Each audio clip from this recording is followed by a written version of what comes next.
Well, I noticed a lot of new faces this evening, and I'm so glad you all came. And I want you to know that this is a safe place to share. So if you want to tell us your story, there'll be no judgment.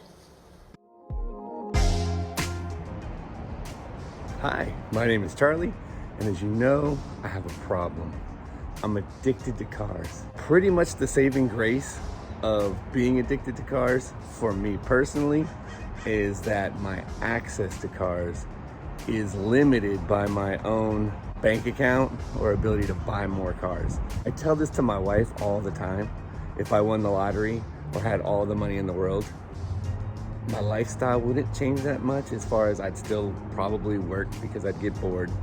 I'd still live in the same house, or a reasonable house, because I don't need that much room. I'm not that picky. I would still eat at the same places and probably wear similar stuff.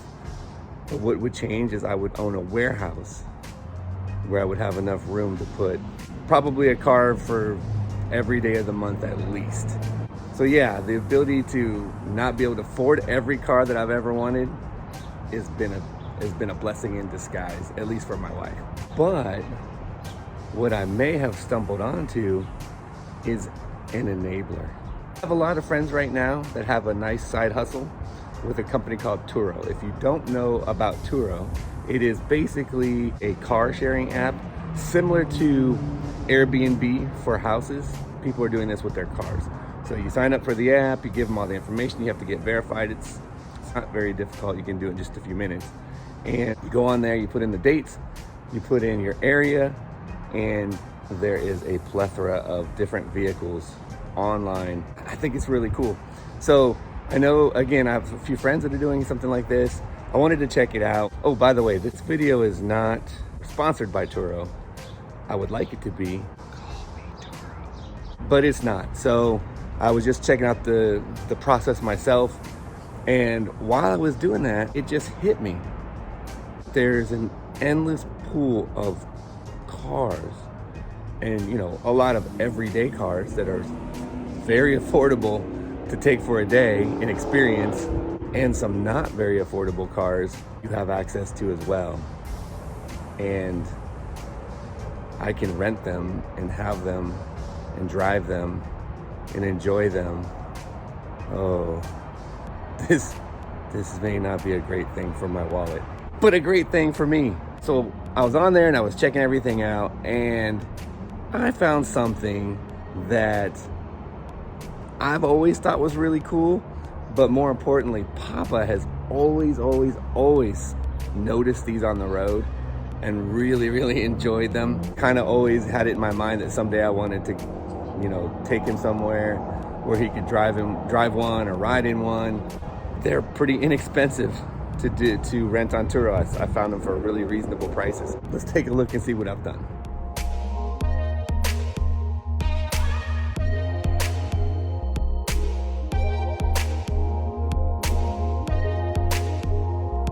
That's right, a Polaris Slingshot. This is a 2021 Polaris Slingshot SL. Technically, it's a three-wheeled motorcycle. I've been cruising around in it a little bit already. It's really fun to drive. It's just like having a go-kart on the road, like a street-legal go-kart. Really low to the ground, obviously. Kind of a different experience than anything, I've ever driven.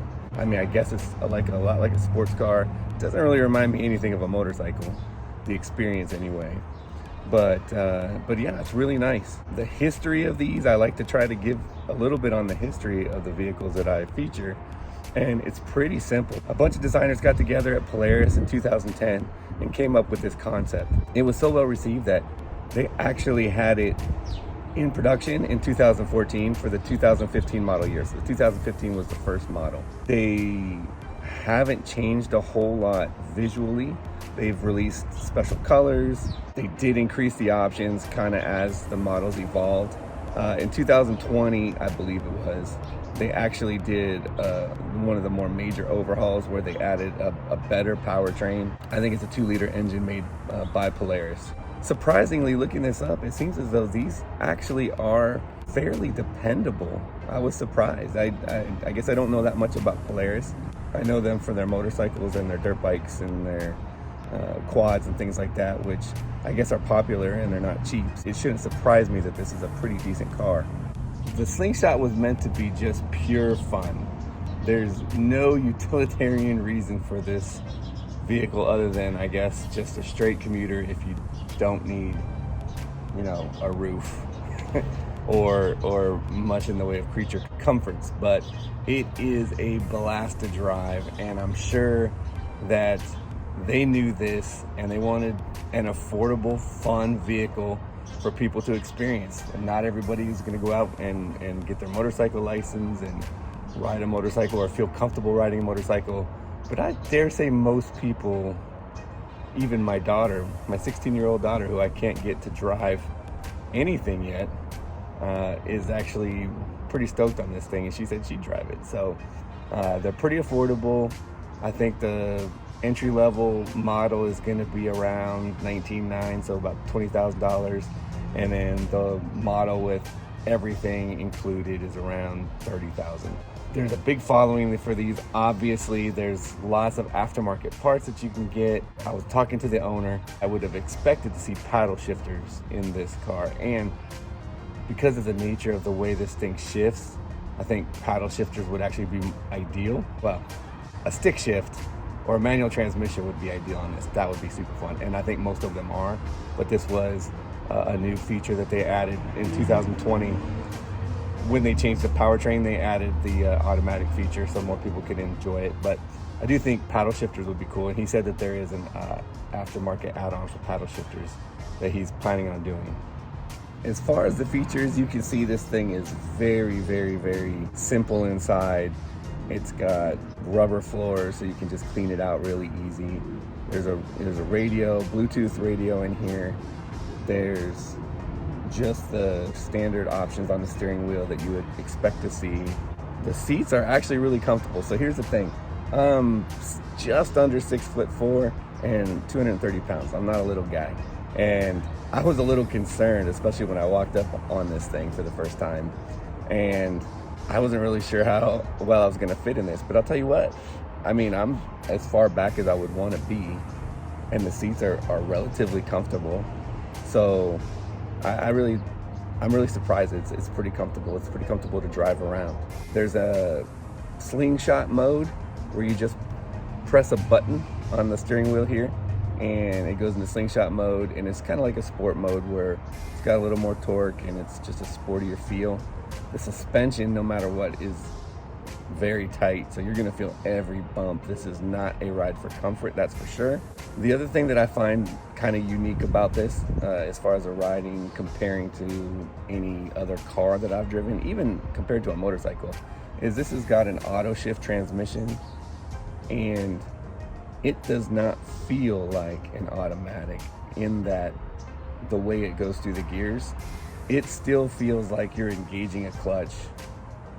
The acceleration is interrupted, and then the gear shifts. You can even actually hear the gear shifting, and then clutch disengages and it continues to accelerate. So you don't really need to lift your foot off the gas or anything, but it's still going to pull back as it shifts into the next gear. So that feels strange because it feels and sounds to my ears like I'm still shifting, and you still have to kind of plan for it in a curve or as you're speeding up or slowing down, but it does it all automatically. It's just sort of crazy to hear, and it still feels different than a normal automatic transmission really does. The other thing I'll say is getting in it is no problem, but getting out, I haven't figured out a graceful way to do this yet. Because I don't want to push on the plastic anywhere and break anything. That would be my luck. I did it. As you can see, this is its claim to fame. You've got two wheels in the front, and here in the back, you've got just one wheel. It definitely rides and feels different than anything I've ever driven. So to be honest, I think that's enough talk. I think we need to take this thing for a ride. As cool as this thing looks, it's about the ride and the way it handles and the way it drives. This is, like I said before, it's like having a street legal go-kart. And really all you need to do is drive.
Here we are, we're just taking a break.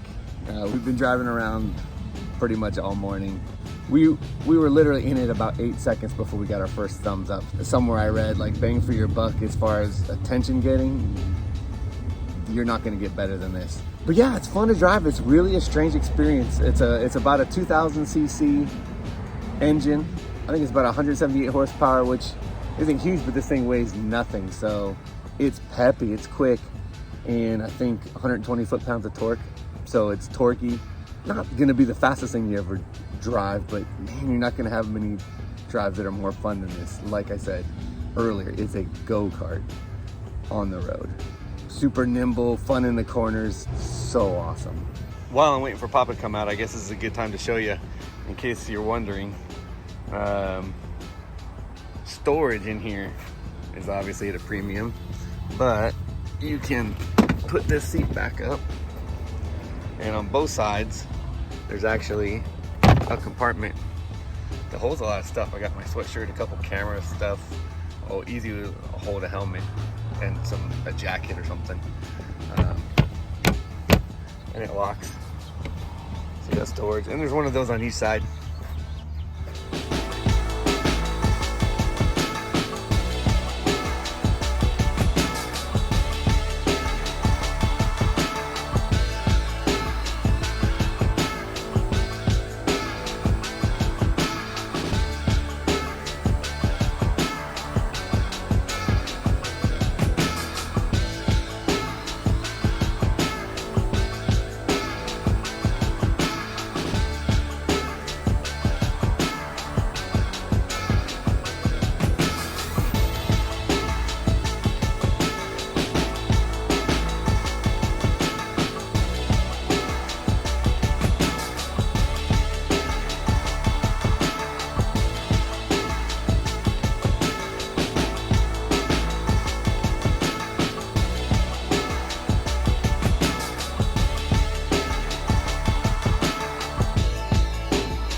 Wow. All I can say was, what a day. We really enjoyed the Slingshot.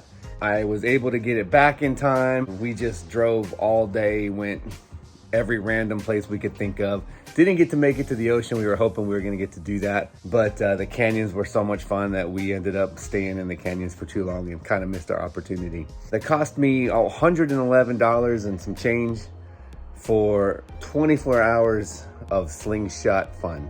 Papa enjoyed himself, really had a good time. I could tell he was pretty excited to experience that car. So I'm glad I did it. Lots more coming from Turo, I'm sure. That process was fantastic. Like I said before, I signed up, which didn't take very long, and then I could immediately start looking for cars and the dates I wanted them. You can narrow it down to make and model, which is nice because you can look for specific cars, or you can just browse, and there's all kinds of cars on there that I never would have thought about, but I would love to experience them. So again, Turo, hit me up. We've got lots more on the way from my friends, from new friends, from our cars. Thank you so much for watching. Don't forget to like, subscribe, click the bell, all that jazz. Hey, we appreciate you. We're trying to build this thing up, and maybe we can do some fun stuff that maybe even you guys will benefit from. So I'm gonna call it a day. Thanks again for watching, and I'll see you on the next one.